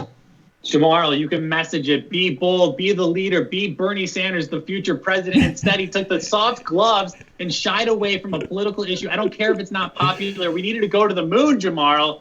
And what did he do instead? He took soft blows and said everything's going to be okay with Sleepy Joe. So there are a few parts with that, right? I agree with you that, look, Sanders should have been derisive towards this notion of Joe Biden running for office. Honestly, I agree with you, Bob, in the sense of I think about this in a way that Obama ran. That's the context. Obama ran with this notion of hope and change. I'm going to change the world, etc. But he also ran with Hillary Clinton would do anything to get elected. She will change nothing. Meaning he was willing to do both. Being derisive towards Joe Biden, saying this guy has no business being in this race, this guy has no business being in this race, and saying that from the beginning, saying he's going to lose, Hillary Clinton lost, Al Gore lost, he's just that. Like, you could have played this in a particular way. So I agree with you on that part. I don't know if I agree with you on the reparations thing, though. But how else do you beat Obama? I don't think it's about Biden. Attacking Biden didn't matter as long as Barack Obama is standing there with a smile behind him. How do you beat Barack Obama in the Democratic Party? But Obama never endorsed Biden.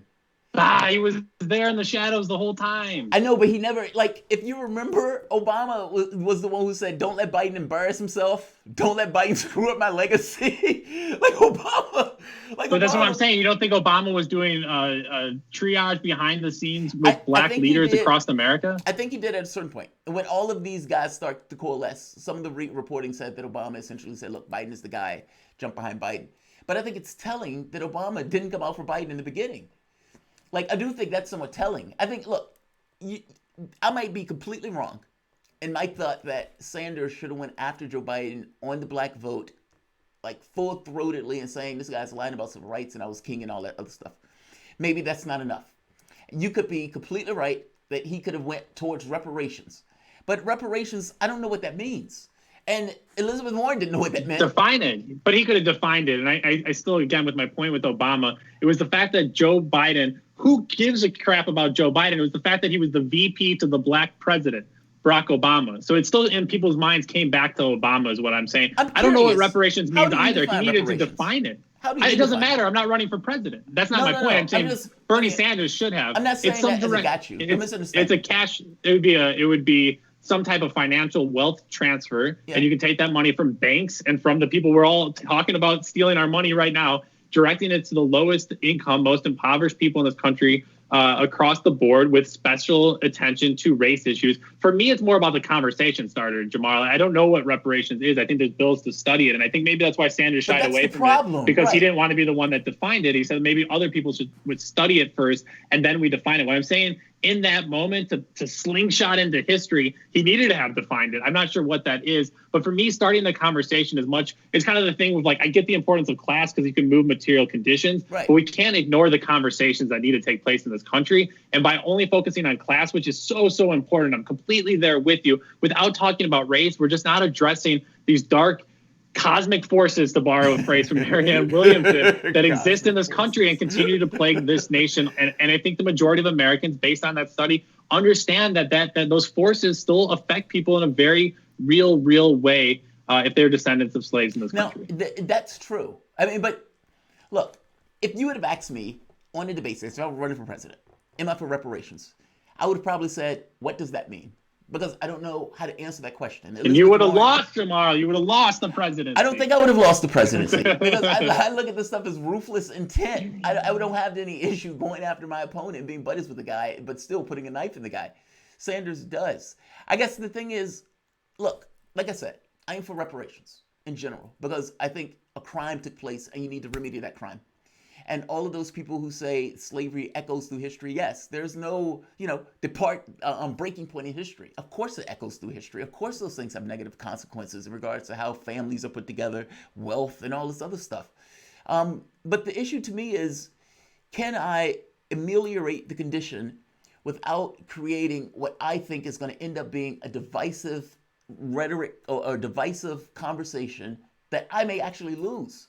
Because 70% of the country is white, and I don't have the strong belief that you have that this demographic is okay with reparations in the way, especially when you get like the Willie Horton ads, you get the welfare queen ads, you get that type of, like, that stuff was borne out by Republicans that are basically using racial politics. Again, I hear what you're saying. Your guy, the guy you backed, is down on the ground right now. So I'm standing here in the streets of DC. I hope you'll come organize with us. I'm going to answer Evelyn's question real quick. Evelyn, I think you got to organize around policy. You got to find issues that speak to people, and you got to organize them. Let's take one quick break before we come back with the end of our show. You're listening to Political Misfits live in DC. We're back after this.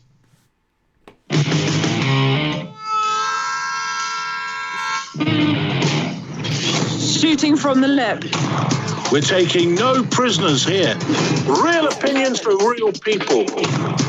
Where we bring you people with controversial views, and instead of trying to catch them out, we actually let them expand on their views.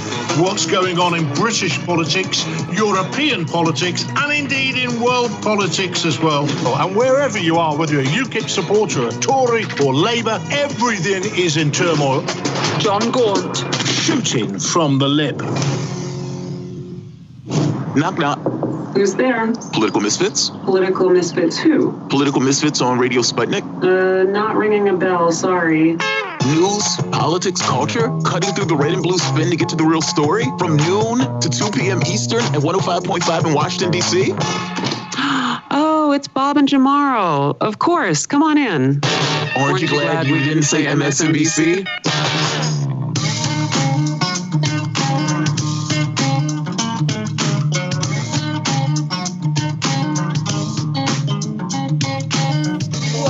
To Political Misfits on Radio Sputnik, where we bring you news, politics, and culture without the red and blue treatment. My name is Jamal Thomas. I am here with my co-host, Bob Schlehuber, and we're coming up to the last 5 minutes of the show. I want to send shout-outs to people who responded in the chat. Hey, Jamal, any interest in having Green Party presidential frontrunner, I think that's Dario Hunter, as Howie or Howie Hawkins on your show in light of the Bernie Sanders announcement? I can put you in touch with them. You can direct message me on Twitter, Justin Green. I may take you up on that, Justin Green. Thank you for the shout out. Andrea Rosario Glory. Oh, thank you. I appreciate it. Leave a comment. I like when you leave comments. Sanders turned his back on Assange in 2016. Oh, turned his back is just strong. Julian Assange was denied bail last week. I'm sorry about that. Gotta run, but Jamal, please get me on the show to talk about them exit.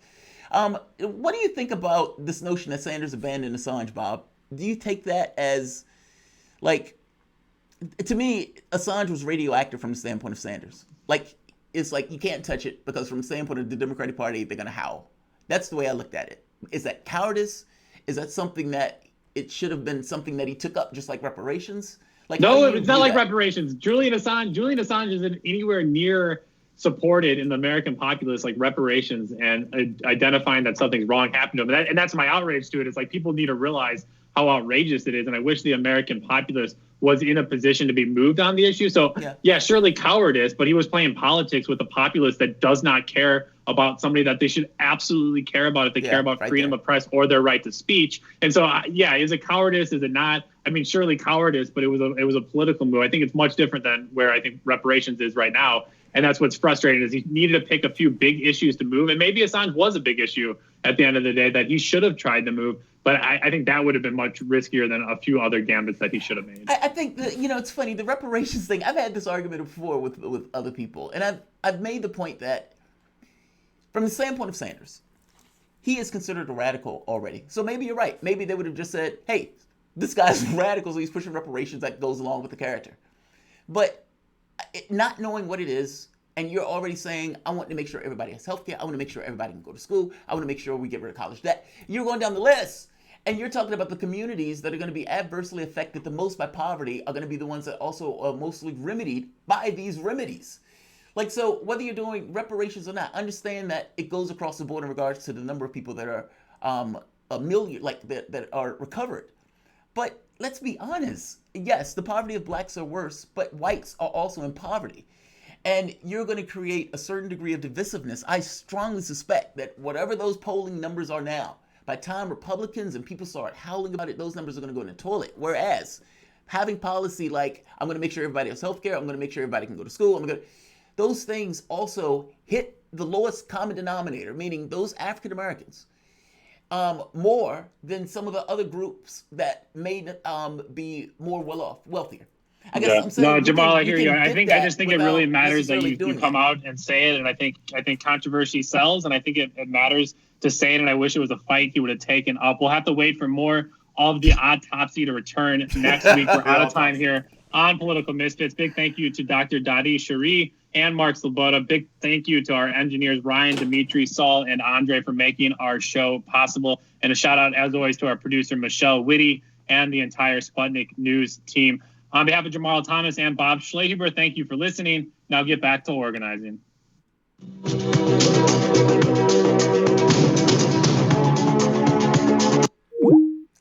Guys, I want to thank you for joining us on the show. It's like we have a few moments of the after show.